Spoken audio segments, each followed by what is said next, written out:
नमस्कार दोस्तों, शहीदों की चिताओं पर हर बरस लगेंगे मेले, वतन पे मिटने वालों का बस यही निशान होगा। मूल्यवान तो सोने की लंका भी थी, लेकिन अगर बात किसी की स्वतंत्रता की हो तो रावण का राज हो या ब्रिटिश राज, दहन तो होके रहेगा।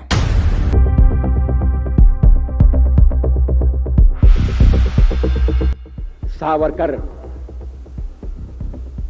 माने तेज, सावरकर माने त्याग, सावरकर माने तप,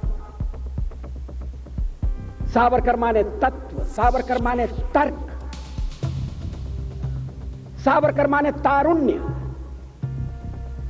सावरकर माने तीर, सावरकर माने तलवार, सावरकर माने तिलमिलाहट,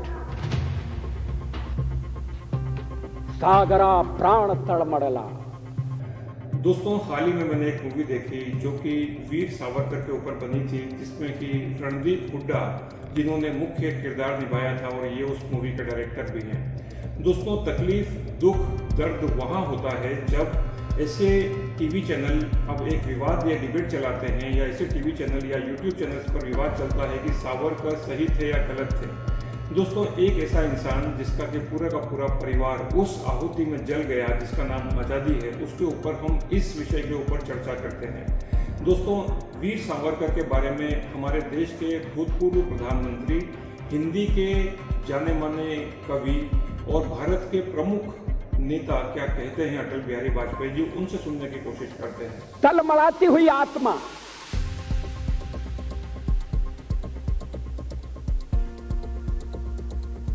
सावरकर माने तितिक्षा, सावरकर माने तीखापन, सावरकर म्हणजे तिखट।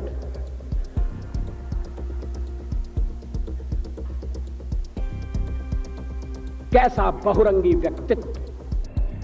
तो दोस्तों, यहाँ पर आपने देखा कि अटल बिहारी वाजपेयी जी सावरकर के बारे में क्या कहते हैं। दोस्तों, भारत में ऐसे न जाने कितने लोग हुए जो कि आज गुमनामी के अंधेरों में हैं, जिनके बारे में हम शायद जानते तक नहीं हैं और जिन्होंने हमको आज़ादी दिलाने में प्रमुख भूमिका निभाई है।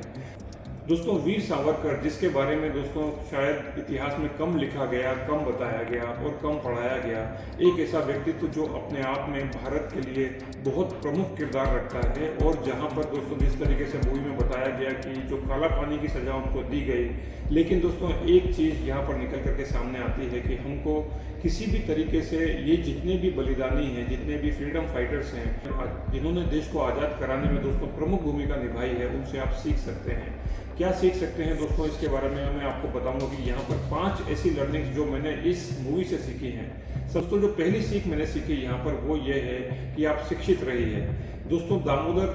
दोस्तों सावरकर जी का जो पूरा का पूरा जीवन है, वो जिस तरीके से शिक्षा के लिए अग्रसर थे, न केवल भारत में, जो पुणे में जो फर्गुसन कॉलेज है वहाँ उन्होंने एडमिशन लिया, जबकि दोस्तों यहाँ पर अंग्रेजों की जो पद्धति थी निर्णय लेने की, या वहाँ पर उनकी जो न्याय प्रणाली थी दोस्तों, उसके बारे में उन्होंने लंदन जाकर के सीखा। दूसरा दोस्तों ये है कि हमेशा कुछ ना कुछ इनोवेटिव करते रहिए। दोस्तों, दामोदर सावरकर जी की जो कहानी है वो ये बताती है कि आपके पास में मुसीबतें हैं, प्रॉब्लम्स हैं, स्ट्रगल्स हैं, डिफ़िकल्टीज़ हैं, लेकिन आप उसके बारे में करते हैं या नहीं करते हैं। दोस्तों, उन्होंने हमेशा कुछ ना कुछ करने की सोची, वो बिल्कुल हाथ पे हाथ धर के नहीं बैठे रहे और उन्होंने इस तरीके से जो रास्ता है वो निकालने की कोशिश करी। तीसरा दोस्तों, यहाँ पर एक बहुत इंपॉर्टेंट पॉइंट आता है। जिस समय भारत का विभाजन होने वाला था, मोहम्मद अली जिन्ना, नेहरू और महात्मा गांधी तीनों ने ही दोस्तों ये सोचा था कि भारत के बंटवारा करने से शायद ये हिंदू और मुसलमान की समस्या सुलझ जाएगी। यहाँ पर दोस्तों वीर सावरकर ने जो एक फार्मूला दिया कि हिंदू और हिंदुत्व क्या होता है,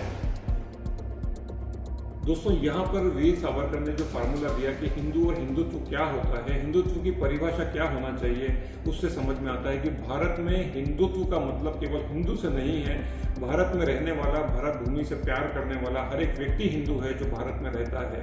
दोस्तों, उन्होंने बात करी कि जिस तरीके से कश्मीर से कन्याकुमारी तक, जिस तरीके से देश में जितने भी लोग रहते हैं वो सारे के सारे हिंदू हैं। दोस्तों, यहाँ पर जब उनको काला पानी की सजा दी गई तब भी दोस्तों उन्होंने हार नहीं मानी। ये थी दोस्तों यहाँ पर चौथी सीख जो हम सब सीख सकते हैं वीर सावरकर से, कि वहां पर उस काल कोठरी में होने के बावजूद भी उन्होंने बिल्कुल हार नहीं मानी और वहां पर जो मर्सी पिटीशन उन्होंने लिखी गवर्नमेंट को कि जिस तरीके से उनको बाहर आना चाहते थे ताकि वो दोबारा से क्रांति की शुरुआत कर सकें। दोस्तों, एक देशभक्त होने के नाते, एक राष्ट्रवादी होने के नाते दिल में कितनी पीड़ा होती है जब आपका देश दो भागों में विभाजित हो रहा हो, और विभाजित केवल इस आधार पर नहीं हो रहा हो, किसी और आधार पर, जो उसका जो बेस है वो केवल है रिलीजन। जब भारत के बंटवारे किए गए, भारत और पाकिस्तान बनाया गया धर्म के आधार पर, तो दोस्तों इससे ज्यादा खराब बात भारत के लिए कुछ और नहीं हो सकती कि जिसका कि परिणाम आज हम भुगत रहे हैं कि पाकिस्तान एक राष्ट्र तो बन गया, लेकिन ये हमारे लिए उस गले में फंसी हुई फांस की तरीके से है, जिस तरीके से ये पग पग पर, हर पल पर, हर देश में, हर साल में दोस्तों हमको पीड़ा देने का काम करता है। और दोस्तों, जो पांचवा जो सबसे इंपॉर्टेंट लर्निंग है वो ये थी कि आप लोगों को साथ में लेकर के चलिए। जिस तरीके से जो युवा शक्ति का सही दिशा निर्देशन इन्होंने किया, चाहे वो खुदीराम बोस हो, चाहे वो भगत सिंह हो, चाहे वो कितने ही सारे क्रांतिकारी हों, जिस तरीके से सामने आए, उस तरीके से दोस्तों ये ऐसे नेता जो कि लोगों को साथ में लेकर के आगे बढ़ने का काम करते थे और युवा पीढ़ी को सही दिशा दिखाने का काम करते थे और शायद उनके अंदर सोई हुई शक्तियां दिखाने का काम करते थे। क्या दोस्तों आपको लगता है कि आज की तारीख में या आज के समय में ऐसे नेताओं की भारत को जरूरत है? हम सबको जरूरत है और ऐसे ही नेता हमारे देश को आगे लेकर के जा सकते हैं।